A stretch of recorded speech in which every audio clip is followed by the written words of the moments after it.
Babar Babar Azam fans के लिए बहुत ही बड़ी खुशखबरी जो है वो यहाँ पे है। मतलब आप लोगों को खुश हो जाना चाहिए क्योंकि बाबर आजम जो है उसने कमबैक कर लिया। बांग्लादेशी प्रीमियर लीग में बाबर आजम ने एक ऐसा हिस्ट्री बना दिया जो कि भाई अब सारे बांग्लादेशी फैंस को, सारे पाकिस्तानी फैंस को, जो बाबर आजम के फैंस हैं, मैं आप सबसे कह रहा हूँ, और बहुत सारे कुछ हद तक इंडिया में बाबर आजम के फैंस हैं, उन सबको जो है आज अच्छी नींद आने वाली है। मतलब बाबर आजम ने तो इतिहास रच दिया यार।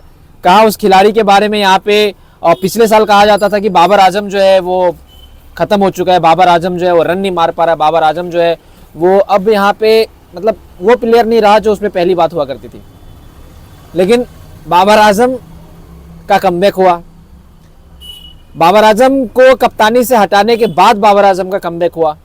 मतलब बाबर आजम को कप्तानी से भी हटाई गई थी यहाँ पे पॉलिटिक्स करके। आप सबको अगर नहीं पता हो तो वो वर्ल्ड कप खत्म हुआ।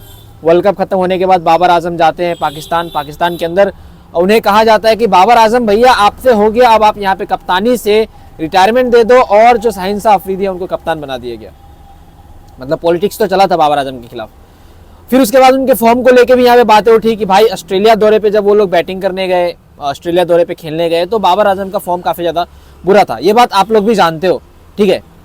ये चीज़ मैं नहीं कह रहा हूँ, ये चीज़ जो फैंस है, जो हेटर्स है बाबर आजम के, जो फैंस है वो कह रहे हैं। मैं उन सब का पर्सपेक्टिव से आपको कह रहा हूँ कि भाई बाबर आजम के बारे में बहुत सारी चीज़ें बुरी कही गई। मतलब कोई उन्हें जिम्बाबर कहता रहा, तो कोई उन्हें कहा कि मिनो बैशर है, बाबर आजम जो है वो छोटी टीमों के अगेंस्ट रन मारता है।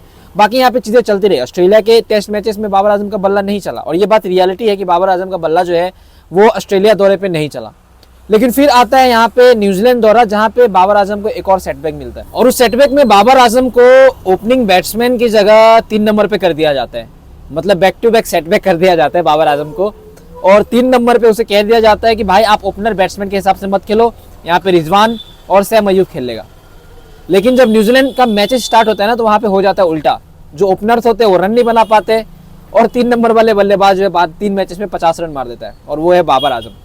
बाबर आजम ने 3 मैचेस में 350 मारा, जिसके बाद सबको लगा कि हाँ बाबर आजम कमबैक कर लिया। हालांकि पाकिस्तान क्रिकेट टीम जो है वो मैच हार जाती है, वो मैच पाकिस्तान क्रिकेट टीम जीतती नहीं है।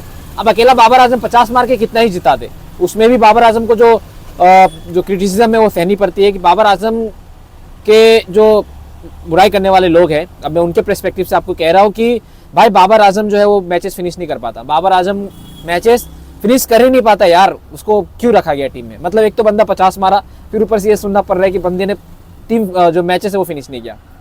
खैर जो भी है यहाँ पे, लेकिन फिर कमबैक धीरे धीरे होना स्टार्ट होता है। न्यूजीलैंड वो सीरीज़ हार जाती है, उसमें 5 मैचेस की सीरीज़ में सिर्फ न्यूजीलैंड वो सीरीज़ जीत जाती है, पाकिस्तान सीरीज़ हार जाती है। 5 मैचेस की सीरीज़ में 4 मैचेस पाकिस्तान हारती है, 1 मैचेस लास्ट वाला मैचेस जीतती है, जहाँ पे सबसे लोएस्ट टारगेट जो है वो लोग चेस कर लेते हैं, और मतलब डिफेंड कर लेते हैं, सॉरी।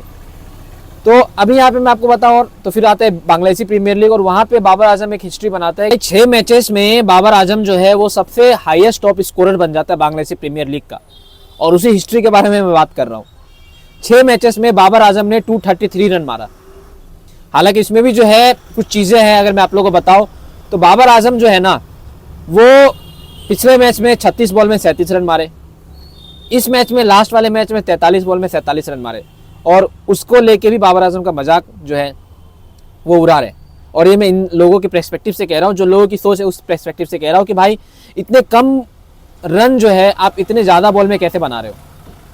खैर जो भी है, रन्स जो है वो बॉल मैचअप करके बनाया गया। कहीं कहीं तो भाई पाकिस्तान क्रिकेट टीम के अंदर एक ऐसा भी खिलाड़ी मोहम्मद रिजवान जो भाई 22 बॉल में 15 रन बनाता है, उस हिसाब से तो ठीक ही है ये। खैर जो भी है, बाबर आजम ने कमबैक किया। बाबर आजम जो है बांग्लादेशी प्रीमियर लीग में टॉप स्कोरर रहा है पूरे टूर्नामेंट का अभी तक, जहां पे उनके लेवल का कोई प्लेयर ही नहीं मिला। 233 रन बनाया, जहां पे जो बाबर आजम के फैंस, मैं आप लोगों से कह रहा हूँ कि आप लोगों ने बाबर आजम को बहुत ज़्यादा डिफेंड किया। तो ये चीज़ें जो है बाबर आजम के साथ इस कुछ महीने में बीती है, और बाबर आजम का कमबैक जो आप कह सकते हो फाइनली हुआ है कि भाई वो बंदा जो है T20 वर्ल्ड कप से पहले कुछ प्रिपरेशन कर रहा है। बाकी पाकिस्तान क्रिकेट टीम क्या कर रही है नहीं कर रही है पता नहीं, लेकिन बाबर आजम जो है कमबैक कर रहा है। अब देखो, मुझे बहुत ज़्यादा क्रिटिसिज्म मिलता है कि मैं बाबर आजम की बुराई करता हूँ। अरे भाई, बाबर आजम अगर अच्छा करेगा तो मैं अच्छा ही बात करूँगा, अगर बुरा करेगा तो मैं बुरा बोलूँगा, इसमें मेरा कुछ नहीं। और मैं कहता जो हूँ ना, मेरे दिल से नहीं कहता हूँ, लोगों का पर्सपेक्टिव में कहता हूँ। तो आप लोग जो है उनको अपने पर्सनली दिल पे मत लीजिएगा। लोग जो कहेंगे मैं उस चीज़ के बारे में कहूँगा। मेरा ओपिनियन अपने इंडियन टीम के ऊपर भी वही चीज़ के हिसाब से रहता है कि मैं कभी भी किसी प्लेयर की बुराई नहीं करता, और ये मेरी खासियत है। तो दोस्तों आई होप आप लोगों को चीज़ें समझ में आई होगी। बाबर आजम के डाउनफॉल से कमबैक की जो चीज़ें मैंने आपको बताई, तो आप लोगों का काम है बस ये रह गया कि वीडियो को ज़्यादा से ज़्यादा शेयर कर दे और बाबर आजम के कमबैक की स्टोरी जो है सारे लोगों तक पहुँचाइए, जो बाबर आजम के फैंस है उस तक पहुँचाइए। और कमेंट में ज़रूर बताइए आप लोगों का ओपिनियन, आप लोग क्या सोचते हो इसके बारे में, कमेंट में लिखिए, क्योंकि मैं कमेंट पढ़ना चाहता हूँ। कमेंट में आप लोग बताओ और मैं कमेंट पढ़ूंगा और आप लोग रिप्लाई करूंगा, और मुझे अच्छा लगता है कमेंट पढ़ के। कमेंट कीजिए, वीडियो को ज़्यादा से ज़्यादा शेयर कीजिए, फॉलो कर लीजिए और चैनल को और यूट्यूब पे सब्सक्राइब कर लीजिए।